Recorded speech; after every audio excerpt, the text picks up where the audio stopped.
오늘 은혜 받으실 하나님의 말씀은 마태복음 14장 22절로 36절 말씀입니다. 예수께서 즉시 제자들을 재촉하사 자기가 무리를 보내는 동안에 배를 타고 앞서 건너편으로 가게 하시고 무리를 보내신 후에 기도하러 따로 산에 올라가시니라. 저물매 거기 혼자 계시더니 배가 이미 육지에서 술이나 떠나서 바람이 거스름으로 물결로 말미암아 고난을 당하더라.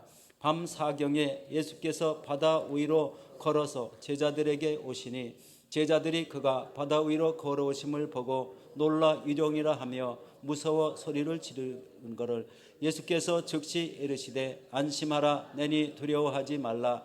베드로가 대답하여 이르되 주여 만일 주님이시거든 나를 명하사 물 위로 오라 하소서 하니 오라 하시니 베드로가 배에서 내려 물 위로 걸어서 예수께로 가되 바람을 보고 무서워 빠져가는지라 소리질러 이르되 주여 나를 구원하소서 하니 예수께서 즉시 손을 내밀어 그를 붙잡으시며 이르시되 믿음이 작은 자여 왜 의심하였느냐 하시고 배에 함께 오르매 바람이 그치는지라. 배에 있는 사람들이 예수께 절하며 이르되 진실로 하나님의 아들이소이다 하더라. 그들이 건너가 게네사렛 땅에 이르니 그곳 사람들이 예수이신 줄 알고 그 근방에 두루 통지하여 모든 병든 자를 예수께 데려와서 다만 예수의 옷자락에라도 손을 대게 하시기를 간구하니 손을 대는 자는 다 나음을 얻으니라. 아멘. 오늘 저는 마태복음 14장 22절로 36절 말씀을 통해서 어떻게 해야 믿음을 가질 수 있나요? 라는 제목으로 함께 은혜를 나누고자 합니다. 요즘 우리는 예수님 행적을 따라서 마태, 마가, 누가, 요한복음을 쭉 읽어가고 있습니다. 오늘 우리가 함께 읽은 본문 말씀이 있는 이 마태복음은 세리 마태가 예수님을 만난 이후에 기록한 그런 말씀입니다. 그런데 이 말씀은 두 가지 관점으로 써졌습니다. 첫 번째 관점은 바로 예수님이 유대인들이 그렇게 기다려왔던 메시아라는 관점이고요. 두 번째는 바로 그렇게 예수님이 강조하셨던 하나님의 나라, 천국에 대한 관점으로 기록되어졌습니다. 그래서 이 마태복음은 이 두 가지 관점으로 기록되어졌는데 오늘 본문 말씀은 특별히 첫 번째 관점, 바로 예수님이 메시아 되신다라는 부분을 강조하고 드러내기 위해서 이 마태 세리가 유대인들을 향해서 기록한 것입니다. 오늘 본문 앞에 나오는 마태복음 11장부터 우리가 쭉 그 말씀들을 보게 되면 감옥에 갇혀있던 침례 요한이 제자들을 예수님에게 보내게 됩니다. 그리고는 질문하기를 그가 바로 당신입니까? 라고 묻게 돼요.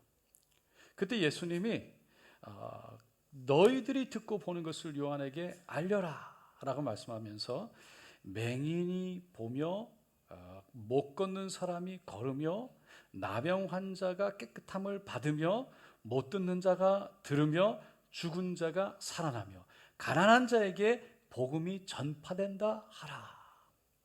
이 말씀은요, 구약 성경에 예수님이 오시기 전에 이사야라는 선지자가 오실 메시아 예수에 대해서 예언했던 말씀이에요. 예수님 메시아가 오게 되면 이런 일들이 일어날 것이다 라고 선포되어진 거예요. 그 말씀을 인용해서 예수님이 이 이사야 선지자의 예언이 이루어졌다, 메시아가 왔다 라는 것을 지금 간접적으로 얘기하는 겁니다. 그렇게 침례 요한의 제자들이 그 예수님 말씀을 듣고 떠나갔을 때 예수님이요 남아있는 사람들에게 이렇게 얘기를 해요. 너희들이 광야에 나간 것은 침례 요한 즉 선지자를 보러 간 것이 아니냐. 옳다. 내가 너에게 이르노니 내가 그 선지자보다 더 나은 자니라 라고 말씀하세요.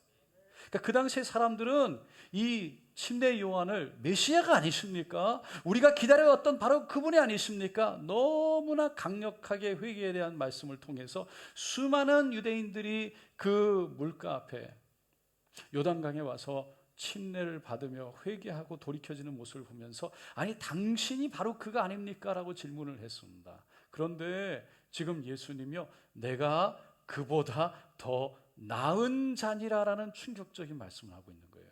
12장에서도 보면요, 똑같은 말씀을 하세요. 예수님이 제자들과 안식일 날 밀밭 사이로 걸어가는데 제자들이 배가 고팠나 봐요. 밀 이삭을 따서 먹기 시작했어요. 근데 그거를 멀리서 바리새인들이 발견한 거예요. 그래서 예수님께 와서 비난을 하고 고발을 해요. 당신의 제자들은 안식일에 하지 말아야 할 일을 했습니다. 그 비난을 하니까 예수님이 다윗이 배가 고팠을 때 진설병을 먹은 것을 너희가 알지 못하느냐라고 말합니다. 사무엘상 21장에 보면 다윗이요, 요나단의 도움을 받아서 사울 왕을 피해 도망을 가죠. 그 갔던 곳이 노비라는 땅이었어요. 거기에 제사장 아히멜렉이 있었습니다. 그 아히멜렉을 만나서 너무 죽게 됐어요. 배가 고픈 거예요. 그래서 당신의 수중에 무엇이 있나이까 떡 5덩이나 무엇이나 있는 대로 내 손에 주소서라고 간절히 요청을 해요. 하지만 제사장 아히멜렉에게는 먹을 것이 없었어요. 있는 것은 성소 안에 있는 진설병밖에 없었어요. 그래서 성경에 보니까 거룩한 떡을 다윗과 부하에게 주었다라고 되어 있어요. 진설병은 성소 안에 제사장들이 들어가서 하나님께 예배드리는 그 안에 누룩을 넣지 않은 떡 12덩이를 이렇게 쌓아놓은 그 빵을 말하는 것이죠. 그런데 율법대로라면 오직 제사장만이 먹을 수 있는 것이었어요. 그 진설병을 제사장 아히멜렉은 다윗과 그의 부하들에게 나눠 줬던 겁니다. 예수님은 그 이야기를 하면서 바리새인들에게 또다시 한번 충격적인 얘기를 하세요. 내가 너에게 이르노니 성전보다 더 큰 이가 여기 있느니라. 예수님이요, 성전보다 더 크다. 하나님과 같이 여겼던 그 당시에 유대인들이 그렇게 섬겼던 성전보다 더 큰 이가 바로 예수님이다 라고 말합니다. 그러면서 그 다음 절 7절 8절에 이렇게 말씀하세요. 한번 다 같이 읽어보겠습니다. 나는 자비를 원하고 제사를 원하지 아니하노라 하신 뜻을 너희가 알았더라면 무지한 자를 아니하였으리라.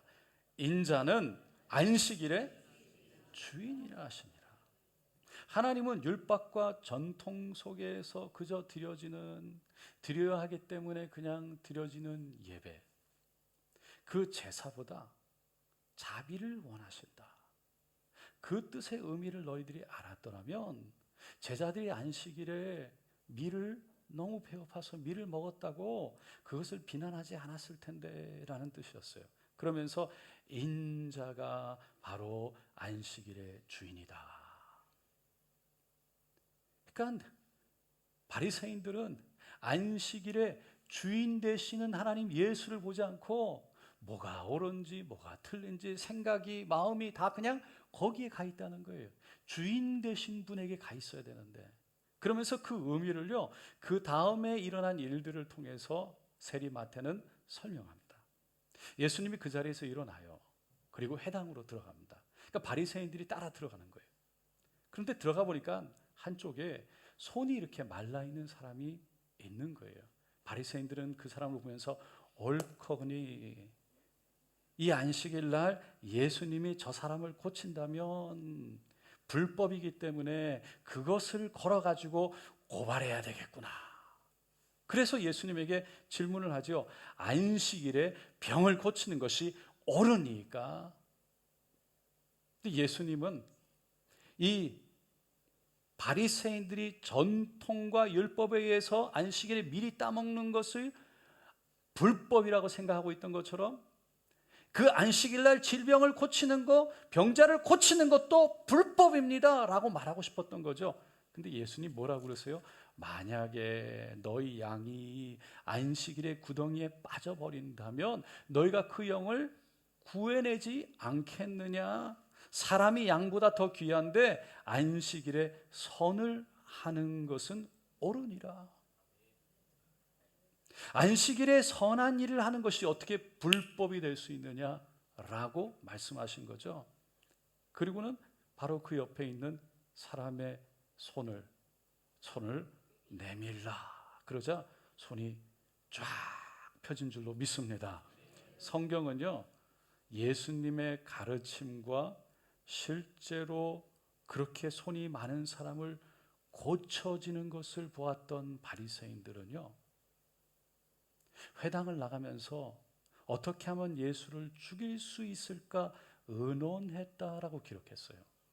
그들은 예수님이 행하시는 것을, 말씀하시는 것을 보았고 들었음에도 불구하고 바알세불, 사단의 힘을 빌어서 그렇게 치료하고 그렇게 역사한다라고 비난하기도 했습니다.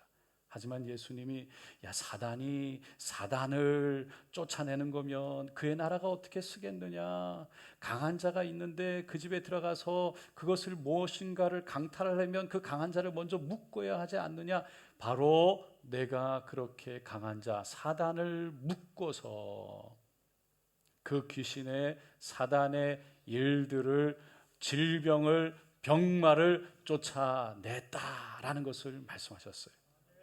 그러니까 다시 말해서 바로 내가 메시아다라는 것을 분명하게 말씀하신 거예요. 여러분은 예수님이 메시아, 구세주, 하나님이신 것을 믿으십니까? 이 믿음이 너무 중요한 거예요. 오늘 말씀은요, 예수님이 곧 하나님 메시아라는 것을 믿는 믿음에 대한 말씀이에요. 예수님이 오병이어의 기적을 행하시고 제자들에게 배를 타고 바다를 건너가라 라고 보내놓고 혼자 산으로 기도하러 올라가셨대요. 그 제자들이 새벽이 되도록 자기들끼리 배를 타고 바다를 건너가고 있었어요. 그런데 앞에서 바람이 너무 세게 불어오니까 아무리 노력해도 배가 나가지가 않는 거예요. 그렇게 밤새도록 그렇게 하고 있는데 갑자기 저쪽에서 흰 옷을 입은 사람이 컴컴한 가운데 이렇게 무리를 걸어오고 있는 거예요. 얼마나 놀랬겠어요? 그냥 그 자리에서 모두 다 그냥 유령이 다 그냥 소리를 쳤어요. 얼마나 놀랐으면. 그런데 베드로가 가만히 보니까 예수님인 거예요. 그래서 예수님이시면 저를 좀, 예수님이시면 나를 명해서 무리를 좀 걸어오라고 하세요 라고 부탁을 하죠. 그 예수님이 한마디를 하세요. 오라. 근데 그 말씀을 듣는 순간 베드로가요, 믿음이 확 들어가서 배를 뛰어내립니다. 그리고 그 무리를 막 걸어가기 시작하는 거예요. 그런데 여전히 바람이요, 바다 가운데 배가 나갈 수 없을 정도로 여전히 바람이 불어오는 거죠. 옆을 보니까 여전히 바람 위에서 파도가 넘실넘실 거리는데 내가 저기에 들어가면 마치 빠질 것 같다는 두려움이 생기기 시작했어요. 걱정이 되는 거예요. 그러니까 두려움과 걱정이 오는 순간 자기도 모르게 몸이 물속으로 빠져들기 시작합니다. 놀란 베드로가 주여! 주여! 나를 구원하여 주소서! 예수님이 오셔서 즉시로 그 손을 잡고요, 건져주세요. 그리고 배에 함께 올랐더니요, 바람이 다 그치는 겁니다. 그때 일어난 상황을 본 배에 타고 있던 모든 사람들이요, 이렇게 고백을 했다고 오늘 본문 33절에 마태가 기록했어요. 다시 한번 읽어볼게요. 33절입니다. 배에 있는 사람들이 예수께 절하며 이르되 진실로 하나님의 아들이소이다 하더라. 그들은요, 예수님이 무리를 걸어오신 것과 바람이 그쳐지는 것을 보면서 예수님이 누군지를 알았어요. 그래서 그 앞에 무릎을 꿇었던 거죠. 그런데 요 바로 앞에 나오는 바리새인들, 그들의 모습은 배에 타고 있던 사람들의 모습과는 전혀 대조적인 모습이었어요. 바리새인들은 예수님이 행하신 기적을 보았고 말씀을 들었지만 예수님이 누군지 몰랐어요. 마음을 열지 않았어요. 받아들이지 않았어요. 그런데 배에 타고 있던 사람들은 예수님이 누군지를 깨달았던 거죠. 여러분들은 바리새인과 같은 사람입니까? 아니면 배에 타고 있던 사람들과 같은 그런 열려있는 마음을 가진 사람입니까? 오늘 본문 바로 앞에 나오는 마태복음 이제 13장에 보니까요, 예수님이 우리 마음을 땅에 비유해서 설명하는 장면이 나와요. 4가지 종류의 땅이 있다라고 하시는데, 첫 번째가 길가와 같은 마음이래요. 그러니까 흙이 없는 그냥 길가예요. 거기에 말씀 씨앗이 떨어지지만 흙이 없어서 뿌리를 내리지 못하니까 자라지 못하고 열매를 맺지 못한다라는 것이죠. 그래서 씨앗이 그대로 있으니까 새가 와서 먹어버린다. 그것을 예수님은 사단이 말씀이 떨어져서 심겨지지 않으니까 사단이 와서 가져가 버린다는 거예요, 말씀을. 두 번째는 돌밭과 같은 마음이에요. 흙은 조금 있는데 돌들이 많아요. 그래서 그 돌들 때문에 뿌리 씨앗이 떨어지는데 말씀을 받을 때 기쁨으로 받기는 받는데 돌들 때문에 이 뿌리가 깊이 내려가지 못하는 거죠. 그 돌, 결국은 핍박이, 환난이, 어려움이 올 때 예수님은 그 뿌리가 없기 때문에 넘어져 버린다라고 말씀합니다. 세 번째가 가시떨기밭과 같은 마음이 있다. 그것은 말씀이 분명히 떨어지지만, 그래서 씨앗이 자라긴 하지만 뿌리도 내려가지만 세상의 주위에 욕심과 유혹과 그리고 걱정과 근심들이 찔러오기 시작하니까 결국은 자라지 못한다, 열매 맺지 못한다라는 거예요. 근데 네 번째가 바로 좋은 땅과 같은 마음이라고 합니다. 예수님은 좋은 땅과 같은, 좋은 밭과 같은 마음에 씨앗이 심겨져서 뿌리가 내려 열매를 맺으면 30배, 60배, 100배의 결실을 맺는다고 말씀하신 겁니다. 여러분, 이 4가지 밭 중에 여러분의 마음은 어떤 마음입니까? 말씀을 기쁨으로 받는 그런 좋은 밭의 마음입니까? 아니면 의심과 비판 속에 그 말씀이 떨어지긴 해도 마음을 열지 않아서 전혀 심겨지지 않는 마음, 또는 어떤 말씀은 받기는 받는데 아멘 하긴 하는데 어려움과 힘든 일이 생길 때 그 자리에서 그냥 넘어지는 마음, 아니면 걱정과 근심과 세상의 유혹 속에 빠져들어서 끝까지 자라 열매 맺지 못하는 마음, 어떤 마음입니까? 바리새인들의 마음이 길과 같은 마음이었고요, 돌밭과 같은 마음이었고 가시밭과 같은 마음이었다는 거예요. 그런데 배 위에 타고 있던 사람들의 마음은요, 보는 순간 바로 예수님을 아는 좋은 밭이어서 그 앞에 무릎 꿇고 바로 하나님의 아들인 것을 고백하고 알아봤다는 것이죠. 여러분, 좋은 땅과 같은 마음 되시기를 축원드립니다. 그럴 때 믿음이 생기고 자란다는 거예요. 근데 여러분, 이 믿음이 자라기 위해서는요, 무엇보다 우리 마음에 말씀이 제대로 심겨져야 될 줄로 믿습니다. 왜냐하면 사도 바울이요, 로마서 10장 17절에 믿음은 들음에서 나고 들음은 그리스도의 말씀으로 말미암는다고 했기 때문입니다. 그러니까 믿음은요, 마치 벽에 옷을 걸려고 하는 거예요. 그런데 이 옷을 벽에 아무것도 없는데 걸어놓으면 스르륵 떨어지죠. 반드시 못이 있어야 되는 거예요. 그 못이 바로 말씀과 같은 거예요. 그 말씀이 있어야 옷을 걸어도 믿음으로 걸 때 그 옷이 걸려 있는 것이죠. 그러니까 말씀이 없이는 안 되는 거예요.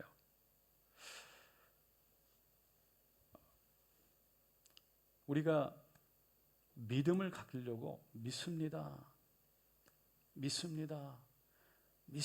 아무리 고백해도요, 말씀이 없으면 믿음이 되지 못해요.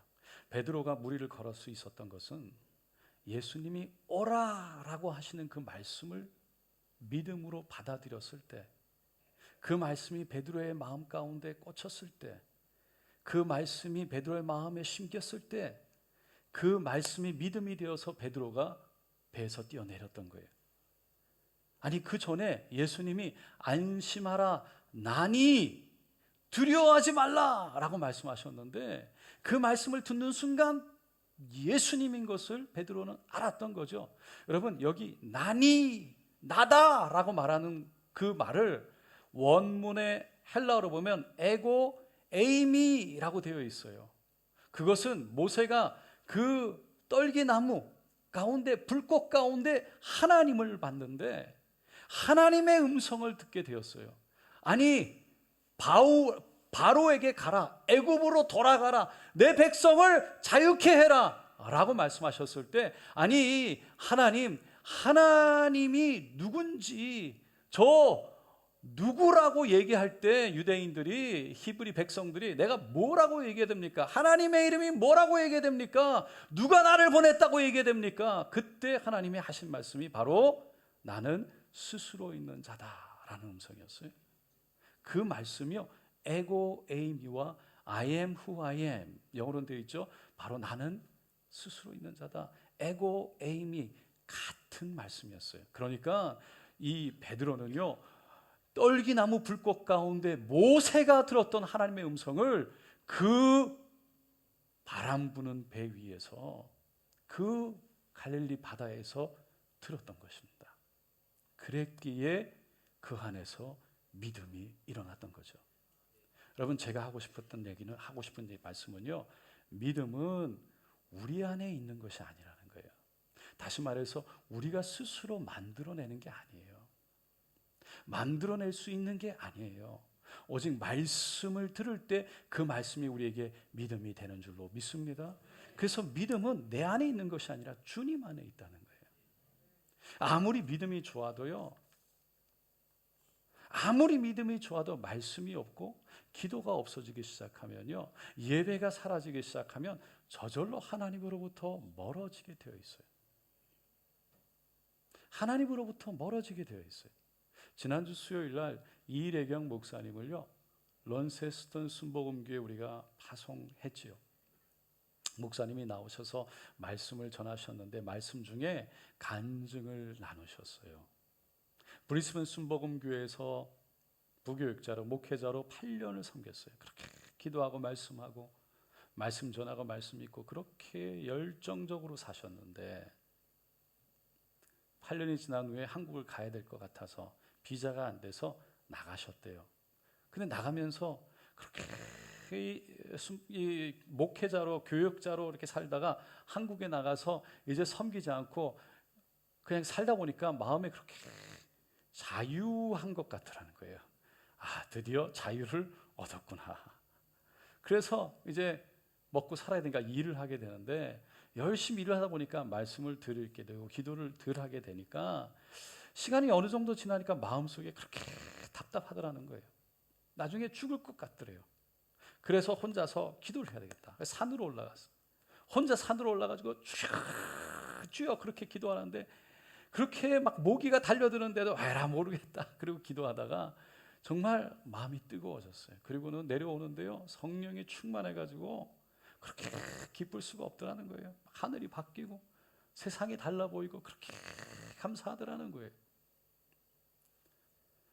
여러분, 믿음은 말씀으로 하나님 앞에 나아갈 때 하나님이 부어주시는 거예요. 언제가 청년들과 믿음에 대해서 토론한 적이 있습니다. 그때 청년 중에 한 명이요, 이렇게 질문했어요. 정말 어렵고 힘든 일이 생기면 왜 그런 일이 생겼는지, 그것에 대한 정답은 알기는 알겠는데 머리로 그 답이 도대체 내가 받아들여지지 않는다는 거예요.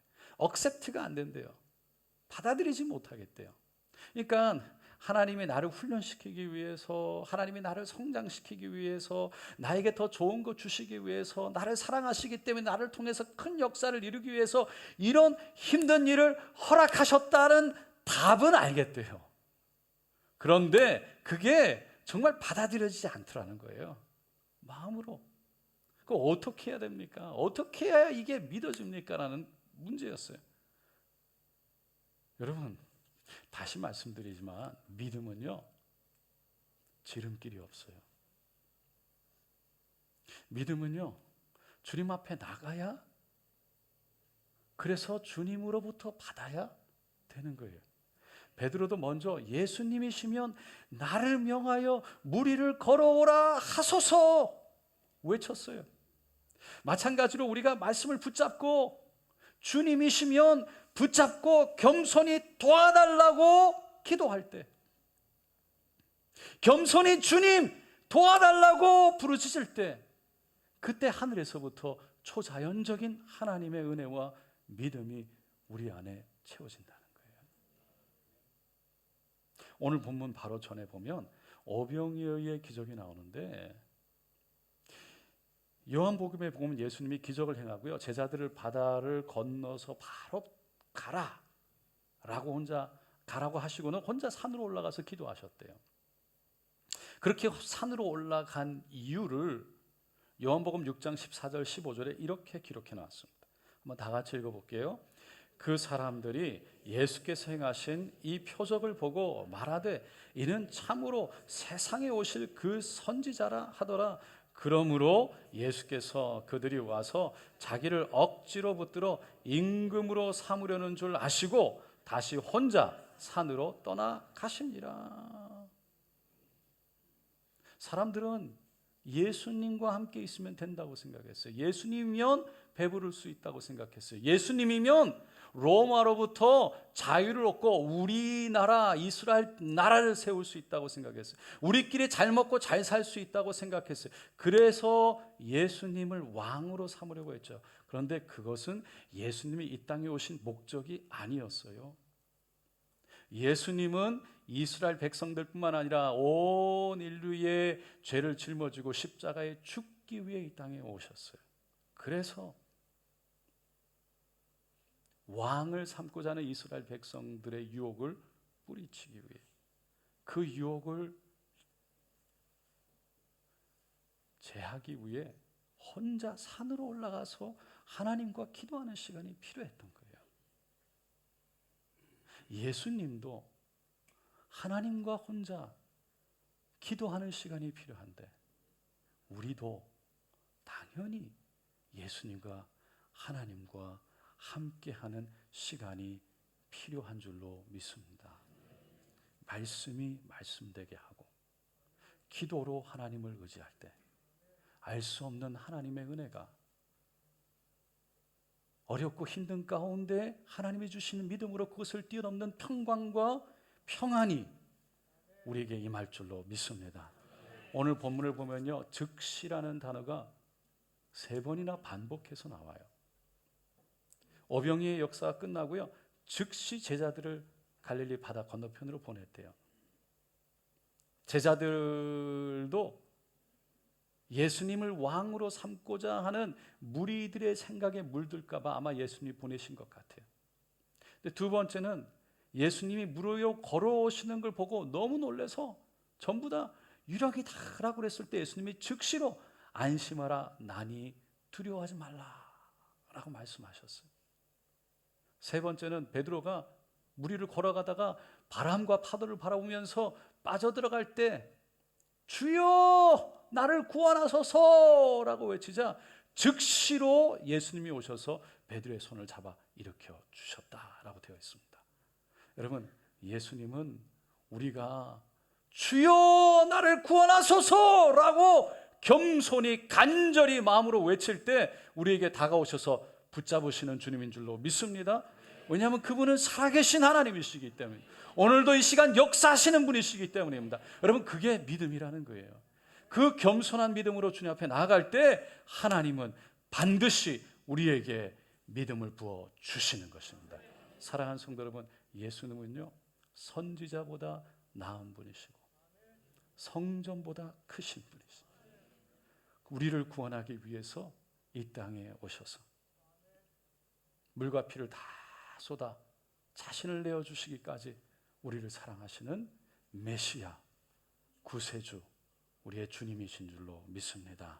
그 예수를 지금 우리와 함께하고 계시는 예수로 바라보고 바로 지금도 일하고 계시는 그분으로 바라볼 때 우리가 주님 앞에 무릎 꿇고 주여 나를 구원하소서, 나에게 믿음 주시옵소서, 일어나게 하여 주시옵소서, 뛰어넘게 하여 주시옵소서 간절히 고백되어질 때 우리 마음에 찾아오실 줄로 믿습니다. 하나님은 설명할 수 없고 이해할 수 없는 초자연적인,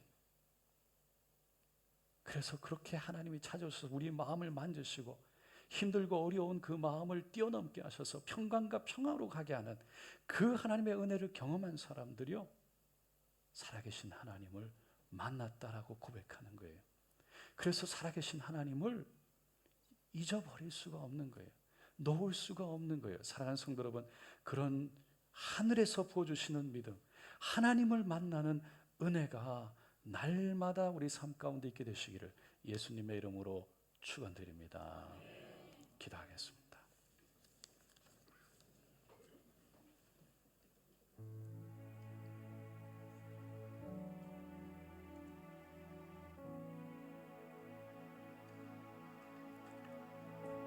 하나님, 우리가 마음이 닫혀 있습니까? 바리새인과 같은 마음입니까?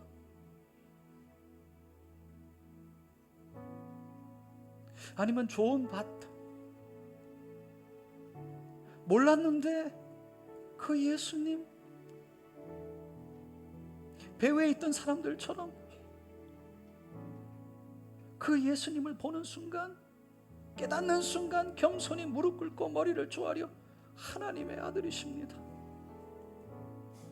고백하는 우리들입니까? 오늘 이 시간, 주여, 믿음은 내가 만들어내는 것이 아니고 내가 가지는 것이 아니에요. 그래서 내 안에 믿음이 있다, 그래서 내가 그냥 사는 대로 산다, 그게 교만이에요. 겸손히 주님이 부어주셔야 돼요. 오직 하나님으로부터 받아야 됩니다. 그래서 말씀 붙잡고 기도로 하나님 앞에 나아가는 그 사람이 겸손한 사람이고 가난한 마음이에요. 그 사람에게 하나님이 은혜를 베푸신다는 거예요. 주여, 오늘 이 시간 주여 사모합니다, 도와주시옵소서. 베드로가 외쳤던 것처럼 주여 나를 구원하소서, 주여 나를 건지소서, 주여 나에게 믿음 주시옵소서, 주여 나를 붙들어 주시옵소서. 우리 함께 주여 간절히 세워 부르고 기도하겠습니다. 주여, 주여, 주여. 할렐루야, 할렐루야, 할렐루야, 할렐루야, 주여, 할렐루야, 할렐루야, 할렐루야. 주여 도와주시옵소서. 주님이십니다. 나의 주님이십니다. 구세주이십니다. 나의 주님이십니다. 주여, 주님이십니다. 할렐루야, 할렐루야, 할렐루야, 할렐루야, 할렐루야, 할렐루야. 주여, 주님 기도와 말씀을 떠나 하나님 살아오진 않았습니까? 기도와 말씀을 떠나고 여전히 내 안에 믿음이 있다고 교만하진 않았습니까? 하나님, 오직 기도와 말씀 가운데, 말씀과 기도 가운데 주여 주님을 붙들게 하여 주시옵소서. 주여 주님 앞에 나아가게 하여 주셔서 하나님의 신령한 은혜가, 신령한 믿음이, 주여 평강과 평안이, 주님을 믿을 수 있는 믿음이 우리 안에 있기를 원합니다. 주여, 믿음이 우리 안에서 만들어지는 것이 아니라 하나님이 부어주시는 것을 믿사오니 할렐루야. 말씀 가운데, 기도 가운데 하나님이 부어주시는 믿음으로 일어나게 하여 주시옵소서. 주여, 하나님이 부어주시는 믿음으로 일어나게 하여 주시옵소서. 주여 도와주시옵소서. 주여 도와주시옵소서. 오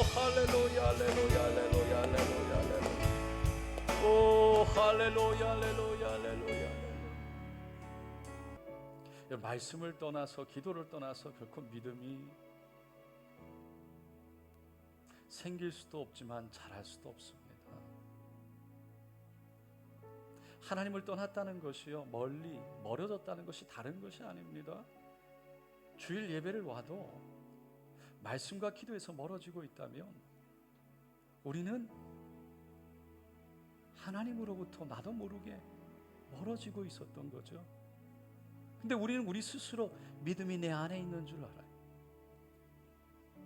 그게 교만이 되기 때문에, 그래서 말씀을 읽지 않고 의지하지 않고, 그래서 주님 앞에 무릎 꿇지 않게 되죠. 오늘 이 시간 주님이십니다.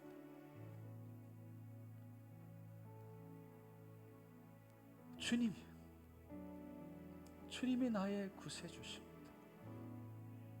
메시아입니다. 나의 주님이십니다.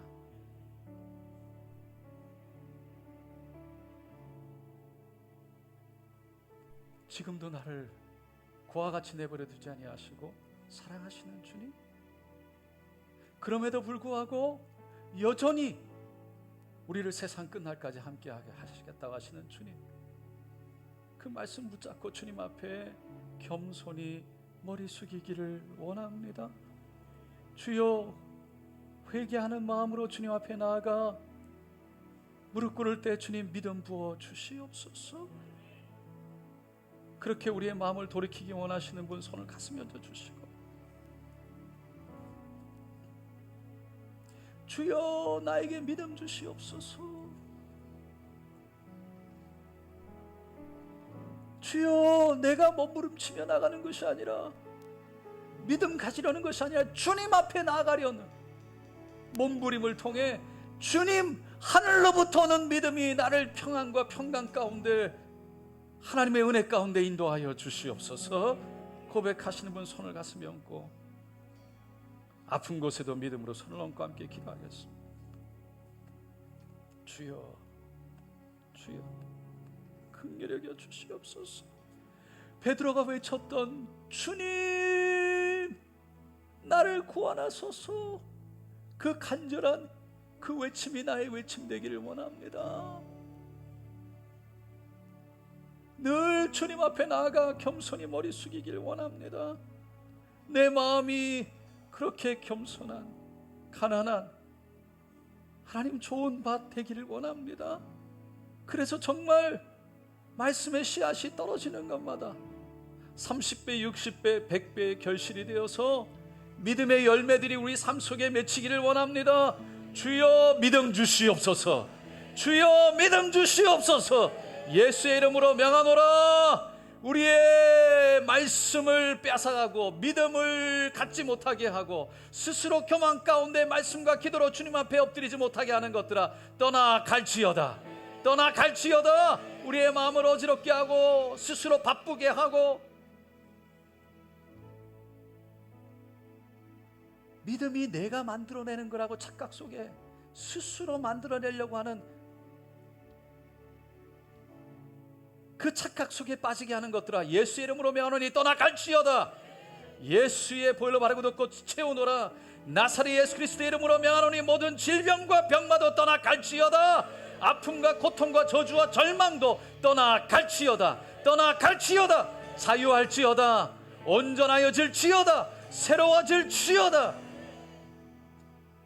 주여, 간절함으로 나아갑니다. 믿음 주셔서 예수의 보혈로 온전케 하여 주시옵소서. 주님 올려드립니다. 오늘도 역사하신 분은 오직 주님이시니 오직 하나님 홀로 영광 받으시옵소서. 감사드리며 예수님의 이름으로 기도드리옵나이다. 아멘. 가슴이 답답한데 하나님께서 이 시간 다 쓸어주셨습니다. 할렐루야. 어깨가 아프고 50견 손을 올리고 내리는데 통증 하나님이 치료하여 주셨습니다. 어지럼증을 치료하여 주셨습니다. 할렐루야. 할렐루야. 치통, 이빨에 통풍이 있고 아픈데 하나님이 치료하여 주셨습니다. 할렐루야, 할렐루야, 할렐루야. 아토피, 피부 질환을 치료하여 주셨습니다. 혈관의 모든 질병들, 이 시간 그 혈관의 백혈구, 적혈구 모든 부족한 숫자들이 채워지고 오늘 이 시간 혈압이 낮고 어려운데 하나님이 치료하여 주셨습니다. 허리의 통증을 치료하여 주셨습니다.